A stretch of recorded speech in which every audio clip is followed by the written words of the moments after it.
Okay. Good evening, everyone. It's very spread out on a Wednesday.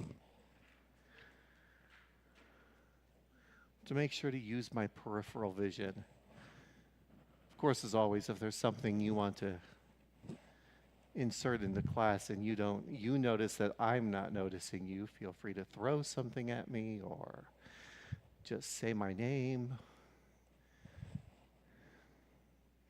You don't have to politely wait for me to acknowledge your hand, just in case. Okay, we're going to be at the end of Acts chapter 22 today.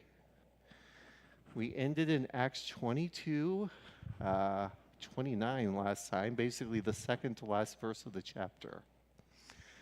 And we're going to be starting on verse 30 today, and then basically doing all of the next chapter. In our last couple of classes, let's do a word of prayer before we review.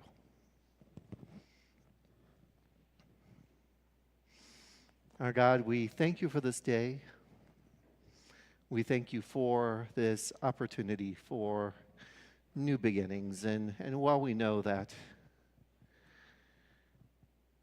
the idea of a new year, turning a new page, it's kind of maybe arbitrary, a date that we all decided is important, but we're so grateful for this chance to think about a fresh start and new beginnings, a chance to rededicate ourselves to your service and in growing closer to you.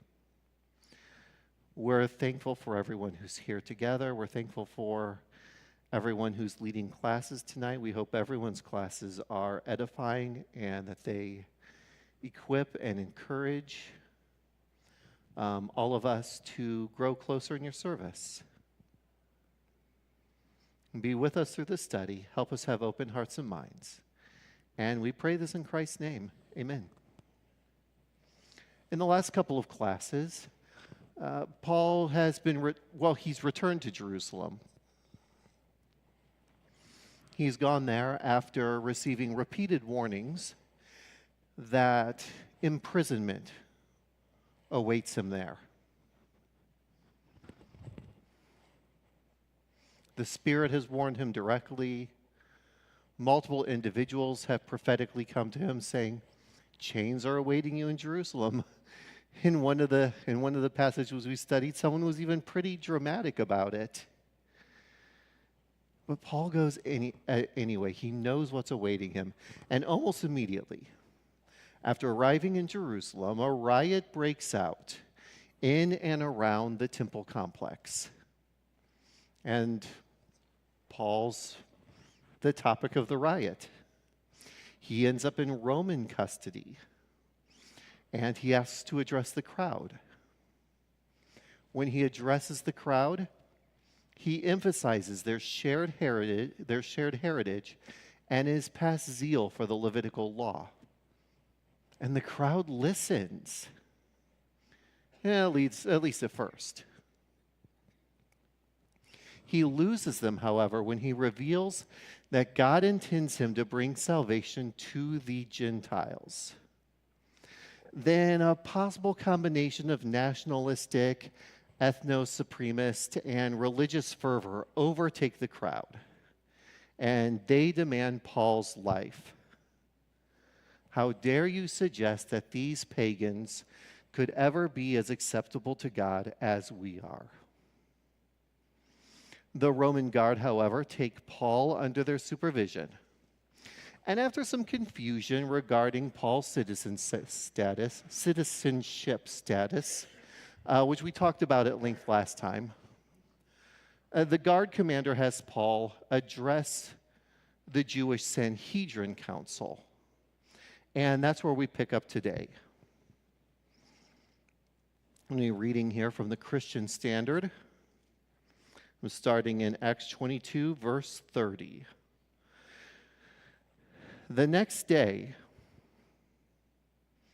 so all that stuff with the riot, Paul addressing the crowd, them wanting to interrogate Paul, Paul saying, I'm a citizen, can you please not scourge me? And the Roman commander going, oh, okay, let's not do that. All of that just happened yesterday. The next day, since the guard commander wanted to find out exactly why Paul was being accused by the Jews, he released Paul and instructed the chief priests and all the Sanhedrin to convene. He brought Paul down and placed him before them. Paul looked straight at the Sanhedrin and said, brothers, I have lived my life before God in all good conscience to this day. The high priest Ananias ordered those who were standing next to him to strike Paul on the mouth. Then Paul said to him, God is going to strike you, you whitewashed wall. You are sitting there judging me according to the law, and yet in violation of the law, are you ordering me to be struck? Those standing nearby said, do you dare revile God's high priest? I did not know, brothers, that he was the high priest, replied Paul. For it is written, you must not speak evil of a ruler of your people. When Paul realized that one part of them were Sadducees and the other part were Pharisees, he cried out in the Sanhedrin, brothers, I am a Pharisee, a son of Pharisees. I am being judged because of the hope of the resurrection of the dead. When he said this, a dispute broke out between the Pharisees and the Sadducees, and the assembly was divided. For the Sadducees say there's no resurrection, neither angel nor spirit, but the Pharisees affirm them all. The shouting grew loud, and some of the scribes of the Pharisees' party got up and argued vehemently, we find nothing evil in this man. So what if an angel or a spirit has spoken to him? When the dispute became violent, the commander feared that Paul might be torn apart by them and ordered the troops to go down, take Paul away from them, and bring him into the barracks. The following night, the Lord stood by Paul and said, have courage, for as you have testified about me in Jerusalem, so it is necessary for you to testify in Rome. When it was morning, so now we're on day 3 from the riot. When it was morning, some Jews formed a conspiracy and bound themselves under a curse not to eat or drink until they had killed Paul. There were more than 40 who had formed this plot. These men went to the chief priests and elders and said, we have bound ourselves under a solemn curse that we won't eat anything until we have killed Paul. So now you, along with the Sanhedrin, make a request to the commander that he bring Paul down to you as if you were going to investigate his case more thoroughly. But before he gets near, we're ready to kill him. But the son of Paul's sister, hearing about this ambush, came and entered the barracks and reported it to Paul. Paul called one of the centurions and said, take this young man to the commander because he has something to report to him. So the centurion took Paul's nephew, brought him to the commander and said, the prisoner Paul called me and asked me to bring this young man to you because he has something to tell you. The commander took Paul's nephew by the hand, led him aside, and inquired privately, what is it you have to report to me? The Jews, he said, have agreed to ask you to bring Paul down to the Sanhedrin tomorrow as though they're going to hold a somewhat more careful inquiry about him Don't let them persuade you, because there are more than 40 of them lying in ambush, men who have bound themselves under a curse not to eat or drink until they have killed Paul. Now they are ready, waiting for your consent." So the commander dismissed the young man and instructed him, "Don't tell anyone that you've informed me about this." The commander summoned 2 of his centurions and said, "Get 200 soldiers ready with 70 cavalry and 200 spearmen to go to Caesarea at 9 tonight. Also provide mounts to ride so that Paul may be safely brought to Felix the governor." The commander wrote the following letter: "Claudius Lysias, to the most excellent governor Felix, greetings. When this man had been seized by the Jews and was about to be killed by them, I arrived with my troops and rescued him because I learned that he is a Roman citizen. Wanting to know the charge they were accusing him of, I brought him down before their Sanhedrin. I found out that the accusations were concerning questions of their law and that there was no charge that merited death or imprisonment. When I was informed that there was a plot against the man, I sent him to you right away. I also ordered his accusers to state their case against him in your presence." So the soldiers took Paul during the night and brought him to Antipatris as they were ordered. The next day they returned to the barracks, allowing the cavalry to go on with Paul. When these men entered Caesarea and delivered the letter to the governor Felix, they also presented Paul to him. After Felix read it, he asked what province Paul was from. When he learned that Paul was from Cilicia, he said, "I will give you a hearing whenever your accusers also get here." Felix also ordered that Paul be kept under guard in Herod's palace. And this is God's word. I hope none of you mind that as I was reading, I was trying to replace some of the numerous pronouns with the names of who was referring to help clear up what was going on. Because there are places in there with like, when he said to him about him that he was going to go talk to him over by him, like,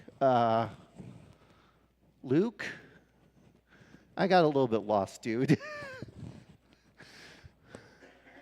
I might have been sentence diagramming earlier today. Oh, good. Christian Standard Bible. Mm-hmm. Which didn't have, it still used all the he's. I was inserting names as we went. So it was a little bit of the Robert Smelser translation as well. Hope you don't mind. All right, and just by review, I just want to cover the general framework I use in my studies. And I'll probably review this for the next 3 or 4 classes, just as people come in and out and kind of get used to working with me as guiding Bible class. All right, so I divide things up into things that I noticed, details or applications that caught my attention. This could be something like the Pharisees were sure quick to side with Paul as soon as it meant siding with him meant opposing the Sadducees. Like that really stuck out to me. Questions I have, the things I'm unclear about in the text. An example might be, why does Paul relent so quickly when he learns the man speaking to him is the high priest? That one I feel like is actually pretty clear, but I wanted something with a concrete answer in there because that's what a question is, something I can go and discover. This is opposed to the next category, things that I wonder, related to questions, but they may have no answer. Could be something like, what other relatives of Paul do we not know about? Anyone caught off guard? Paul's sister suddenly popping into the story through her son. Like, Paul has family? Of course he has family, but he has family? What? We might be able to speculate about that, but we don't have anything definitive to go off of there. Truthfully, in my notes, if you ever sneak online and you look at them as I'm posting them, because I messaged through the Brownsburg app today, I gave you a page you could go to where I'm going to be putting my notes. You'll notice that I put my questions and my wonderings in the same category, because sometimes I think something's a question where I'm going to find an answer, and then I find out it's more of an unknown. And then sometimes I found out there are things I'm like, well, I wonder, like, oh, wait, this is actually something we can discover. Cool. And then connections. The last category is connections. This is noticing, as Tyler would put it, how the Bible rhymes. For example, I might remember the hunger oath King Saul imposed on his men in 1 Samuel 14. And in both instances, this hunger oath was bound to something that had no guaranteed outcome. I might notice something like that. That might be a connection. So, noticing, questions and wonderings, and then connections, okay? And I'm hoping as you're studying, that maybe you set a notebook aside, either physical or digital, and kind of follow those kind of things while you're studying, writing down the type of things that you're noticing in there. All right, so let's just start by going through this again, starting with Paul's address to the Sanhedrin Council. Talk to me about things that you noticed, questions that you have, or connections that you've made while you were reading through this.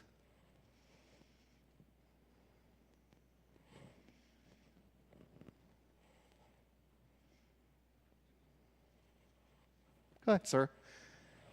And remind me of your name? Gary, thank you. That's going to be a request I have for everybody. If I don't actually call you by name, do me a favor and start just saying it, because I'm trying to get names down and I'm having a rough time. So thank you, Gary. Go ahead.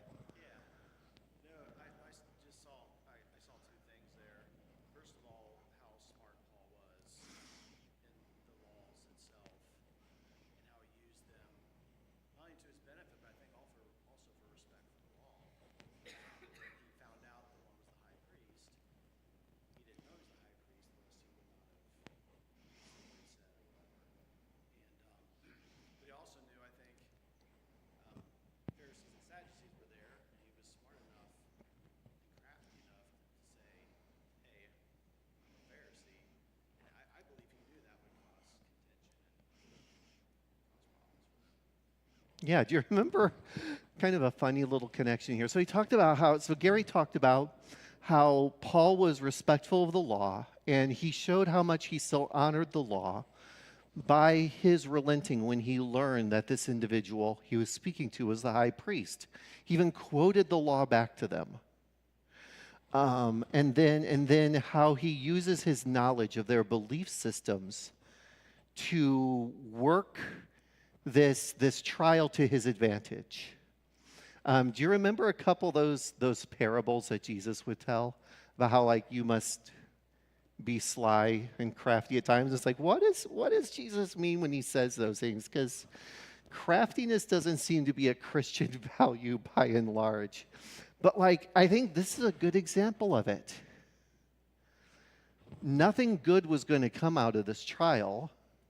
So Paul guaranteed he was going to get shuffled on to the next stage by throwing a little wrench into the works there. Very good.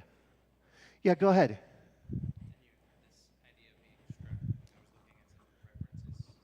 Uh-huh. Thank you, Jordan. I remember Heather. Forgot Jordan.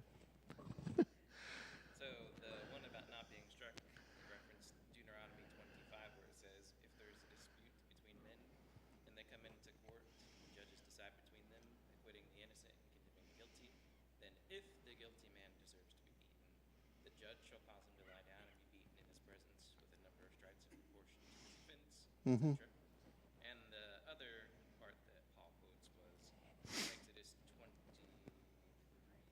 Yeah.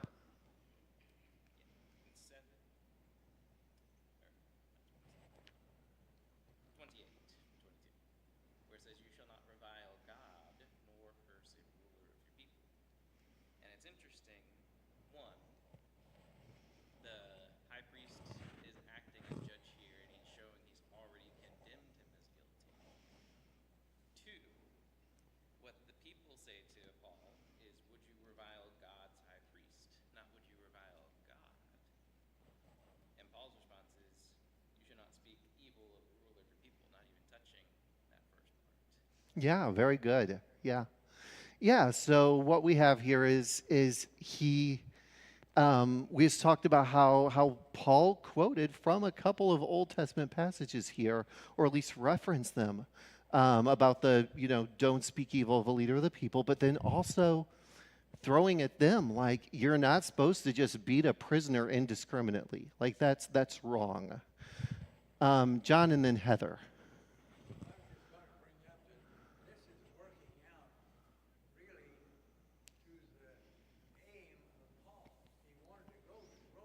Mm-hmm. He wanted to go there to preach, but this is working out where he's going to eventually wind up at Rome. But there's a procedure that has to be followed. He has to see many different levels before they'll finally take him to Rome. Yeah. Yeah, so John was just pointing out that this is working out to Paul's advantage. Like, where's the one big place that Paul has been wanting to visit and encourage the Christians there, but he's never been able to get out there? It's Rome. And now Rome is going to pay for his trip to the capital city, basically, through these legal proceedings. But yeah, because it's going through legal proceedings, there are going to be a few hoops to jump through. Go ahead, Heather.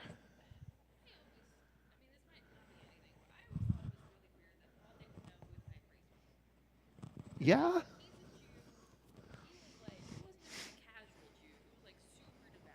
Mm-hmm. Had famous teachers.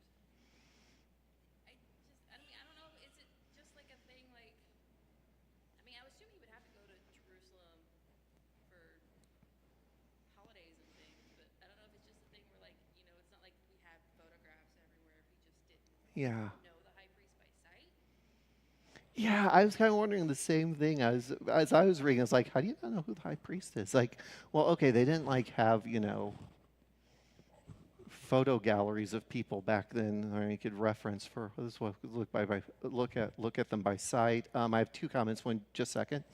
And I also thought through, like, well, Paul's been on a lot of like missionary journeys. He's been away from Jerusalem a lot, and this might not be the same high priest as last time he was regularly in Jerusalem before the first missionary journey began.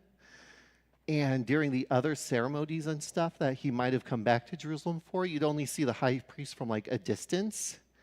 So up close, I guess if he wasn't wearing fancier garb than everyone else, then maybe it wasn't so easy. Go ahead. On that note, I was trying to remember if there's any reference in the Old Testament of the high priest being responsible for judging disputes.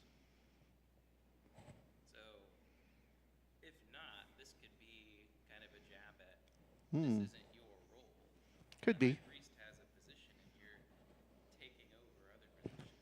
Oh, that's an interesting speculation. Yeah, that maybe it's also pointing out that this isn't necessarily the role of the high priest. Go ahead, sir. I kind of relate to, they didn't know who Jesus was. Uh-huh. And I could tell you, if I walked up to the mayor of any house, I wouldn't know it. That's a good point. Yeah. And like, I worship with y'all, and there are a bunch of you I still don't know your names. We've been here for almost 2 years now, and I still probably don't have 75% of our names down. Like, I know who you are, as in you're a brother or a sister in Christ here. But I may not know your name. I may not know by sight every person who's a deacon. I think I know by sight every person who's an elder by now, because there are fewer of them.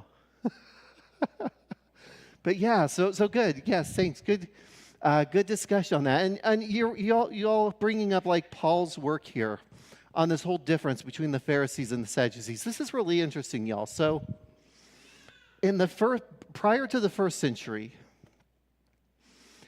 three major Jewish faith factions had emerged.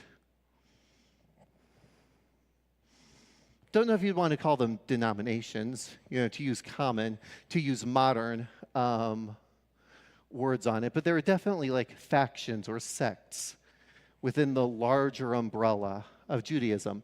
The most influential were the Pharisees. They're the ones we hear the most about. They revered both oral and written law. The oral traditions would eventually be collected in a book that's now today called the Talmud. Right, and they viewed those oral laws as authoritative as the Torah and the written law.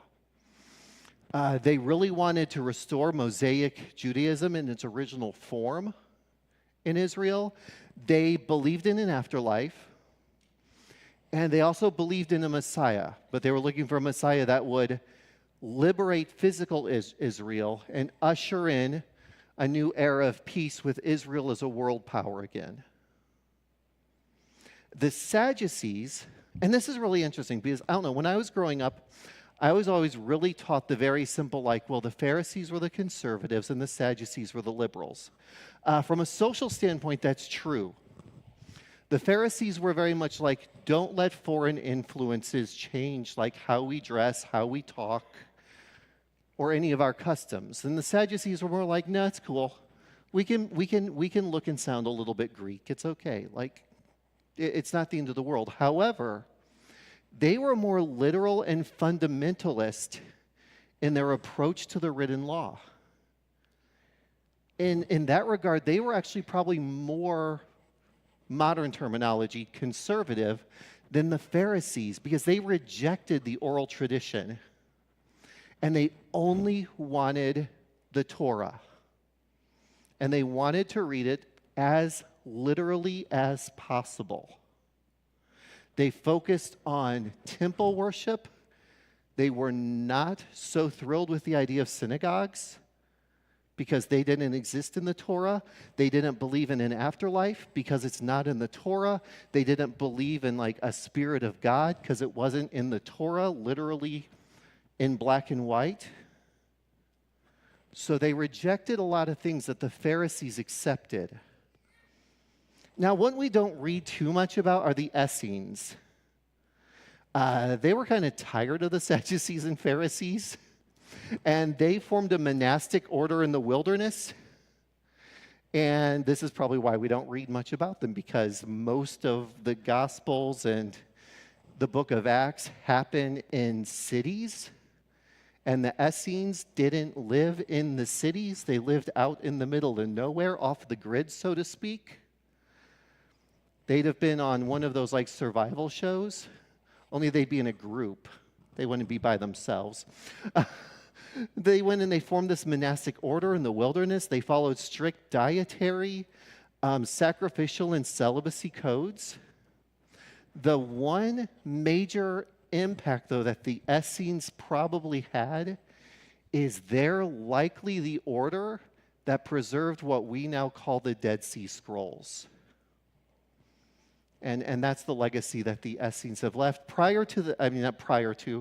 what's the opposite of prior? After the destruction of the temple in 70 AD, the Sadducees and the Essenes pretty much disappear from history.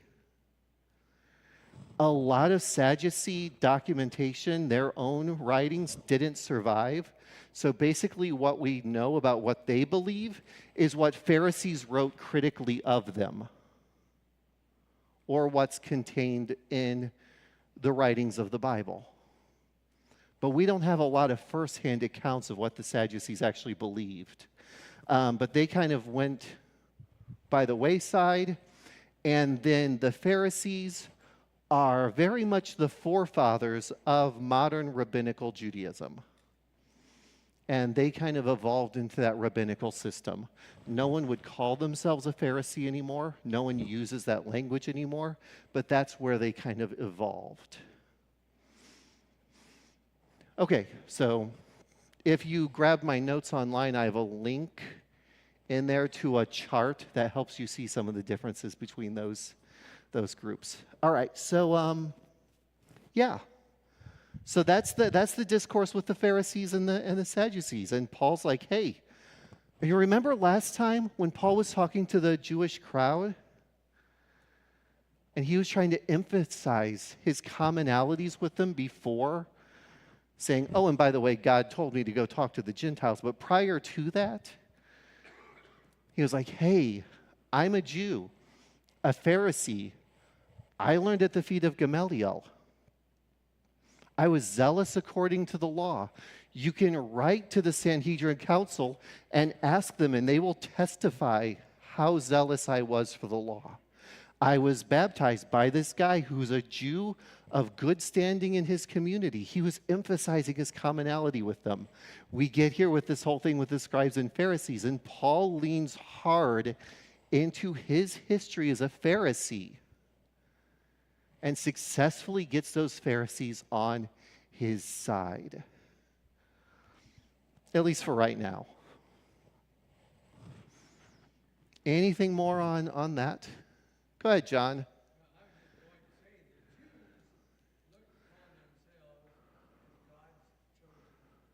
Well, yeah.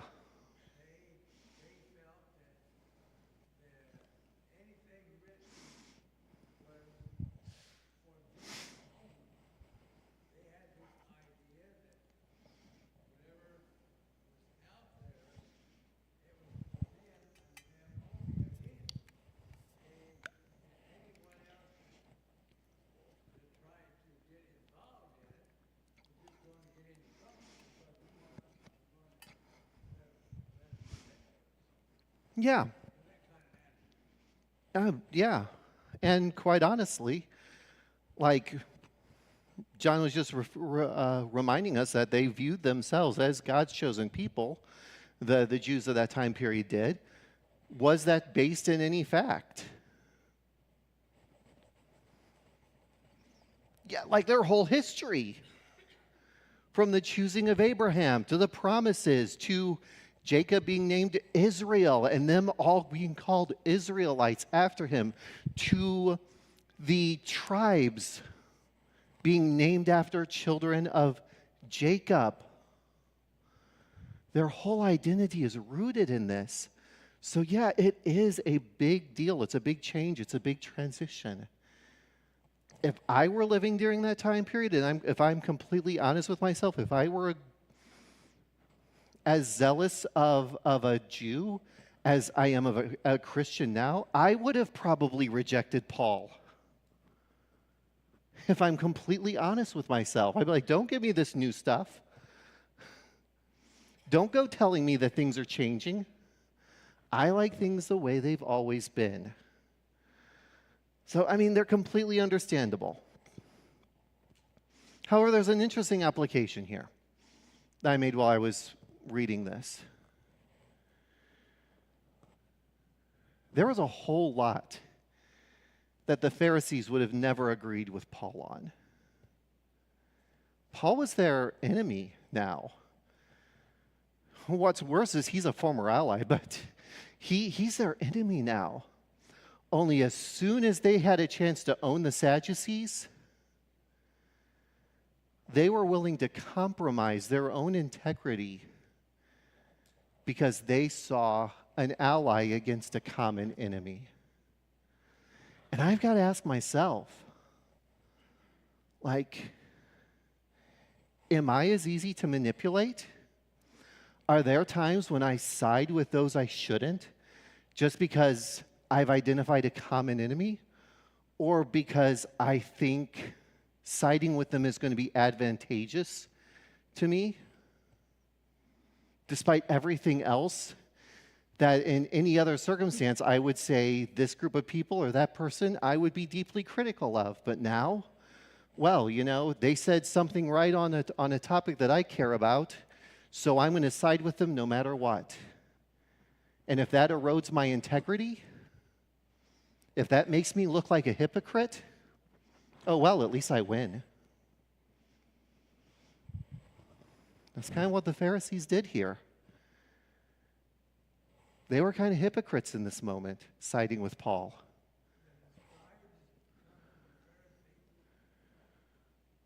There were scribes in the Pharisees, people who wrote out the law. Yeah. All right. So let's keep on going through the account. So we get done with this. All pandemonium breaks out between the religious leaders in the Sanhedrin Council, which kind of blows my mind because I just picture these like stony-faced people being all like, and now there's a motion for so-and-so to speak. And now they're like throwing their shoes at each other or yelling at each other. And the Roman guards are like, man, we got to get Paul out of here. All right, so let's move forward from that point. What connections or noticings or questions did you have from that point? Yeah, go ahead. Katrina, that's right. I noticed that Christ connected with Paul there in the barracks, and Yeah. take courage. I mean, this was the plan. Paul accepted the mission, and I think Paul knows the end of what's going to happen. He's going to suffer, and as Christ suffered, not as Christ, but he's going to suffer and end up probably dying, and he does. Mm-hmm. This is where Christ is coming to him and telling him to be courageous, to take courage, that it's not happening yet, it's not going to happen now, you're going to be okay. And then I didn't realize the nephew part, the sister part, until I read down verse 16. I went, oh, he does have family. Wild. So that was strange too. And then I want to know, like, is this nephew a Christian? Is his sister a Christian? Or are they like not Paul's family, blah, Jesus' family who are like, that's nice, but you're still family, so we're going to look out for you. Like, I want to know so much more, and you're just not giving it to me, Luke. Come on. I need the book of Second Acts that fills these things out. But so Jesus comes, or a messenger of God, or God, depending on your translation, comes and basically says to Jesus, Paul, I'm going to get my character straight here. Take courage. You've testified of me in Jerusalem. You're going to testify of me in Rome. And like, Paul is going to go through a whole lot of stuff between here and Rome. But I got to imagine that gave him hope and courage through all of it. God promised, I'm going to get to Rome. So getting shuffled between governors, getting death threats, getting shipwrecked, getting snake bitten. Spoiler alerts for things to come if you didn't already know what's coming. I'm going to make it to Rome. Bible trivia time. There are two New Testament figures other than Jesus who got a preview of how they were going to, quote unquote, glorify God. And we all know what that's a euphemism for in the New Testament. If you don't, it means they're going to die for God. Do you know who those two people are who get that preview? John was not one of them, but that was still a good, one of them happens in the book of John. So that's a good connection. Peter's one of them. And then the other one's this one right here, Paul. We'll get to that in the next chapter, actually. So, spoiler alert for next time, but we've got two individuals who are faithful to the end, who both know that staying faithful means death. And they stay faithful anyway. Go ahead again, John.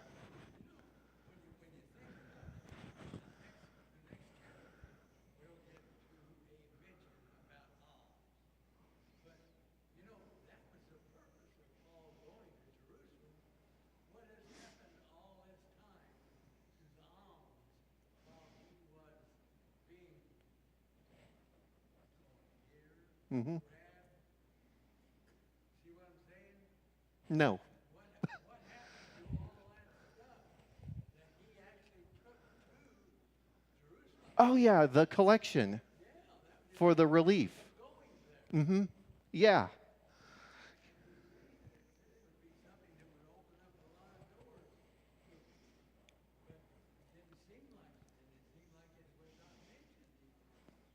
No, once we get to Jerusalem, it doesn't mention him delivering. I mean, I trust that it happened, but it's just not central to the narrative anymore. Now what's central is Paul's getting imprisoned and he's starting his journey to Rome. Okay, let's see here. Yeah, I just have in my questions, Paul has a nephew, exclamation mark, question mark? Okay.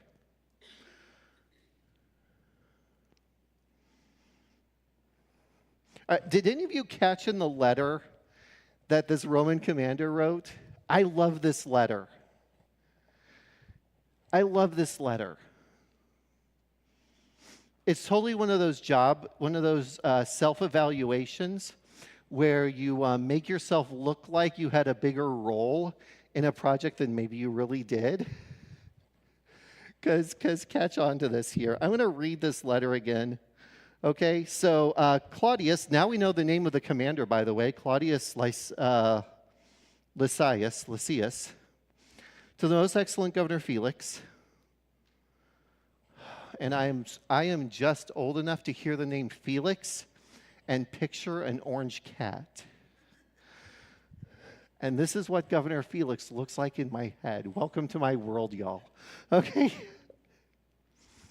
When this man had been seized by the Jews and was about to be killed by them, I arrived with my troops and rescued him because I learned he was a Roman citizen. Okay, that's actually as far as I'm going to read it.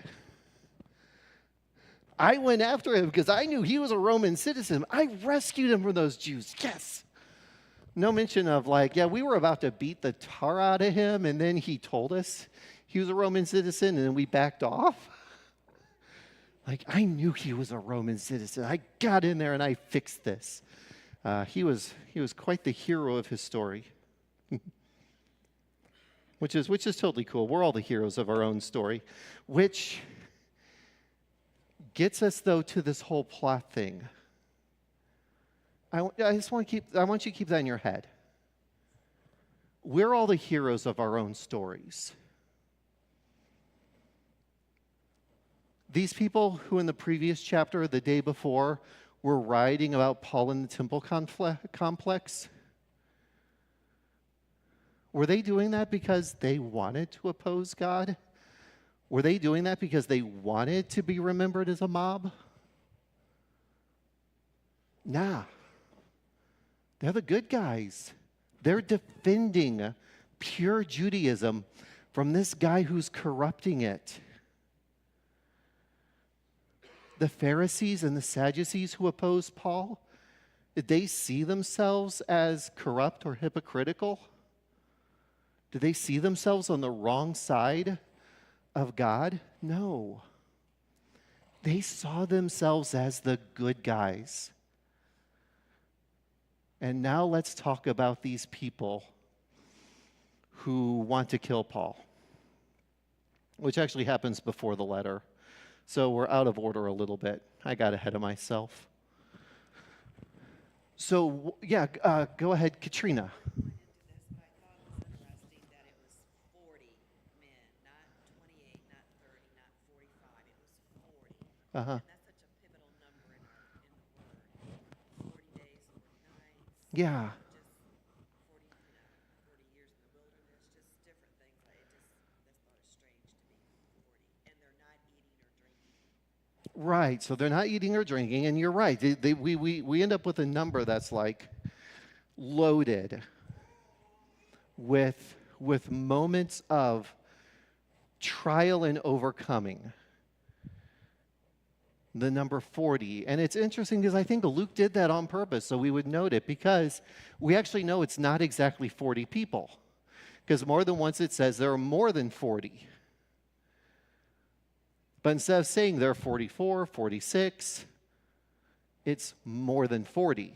So that number 40 is in there to help us kind of make that little connection of Paul is going through something here. Paul's faith is getting tested through all of this, and he is coming through on the other side. Yeah. And yeah, they promised not to eat or drink. I always kind of wonder what happened when they failed. Like, and Paul was clearly out of town where they're like, okay, guys, like we all we're releasing our curse now, because. And I do want to talk about Saul for a second, because I think it's really curious that the only other time I could find in Scripture that this kind of oath got taken was King Saul in 1 Samuel 14. I think it was 14. Yeah.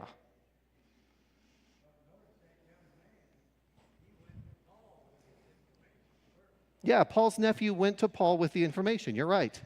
But King Saul, he charges his soldiers. He says, you will not eat or drink until those who have wronged me, until I've had my vengeance on those who have wronged me. And I find it really curious that in both cases we have this, no one's going to eat or drink. The vow includes death. The vow includes an outcome that might not have happened. There's no promise that this goal was achievable. And that it's Paul's namesake who made that oath. Because again, what was Paul called before he took on his Christian persona? He was called Saul, like King Saul. And I'm not sure what to make of that other than it's just this really cool parallel where we see Paul's namesake make this oath that then one day is going to be used against Paul.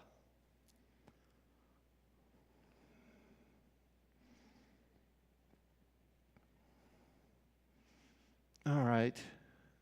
So yeah, they go to the council, they go to the elders, they say, hey, we've got this plan. All we need you to do is call Paul for more questions.